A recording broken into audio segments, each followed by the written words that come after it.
اعوذ باللہ من الشیطان الرجیم بسم اللہ الرحمن الرحیم یسألونک ماذا ینفقون۔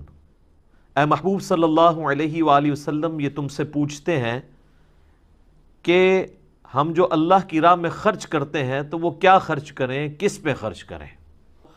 قل ما انفقتم من خیر، آپ فرما دیجئے کہ جو کچھ تم خرچ کرو گے اپنے مال سے تو اس کے مستحق ہیں فللوالدین والاقربین والیتامى والمساکین وابن السبیل، اس مال کے جو مستحق ہیں تو سب سے پہلے تمہارے ماں باپ، اس کے بعد تمہارے قریبی رشتہ دار، اور اس کے بعد یتیم اور مسکین اور مسافر۔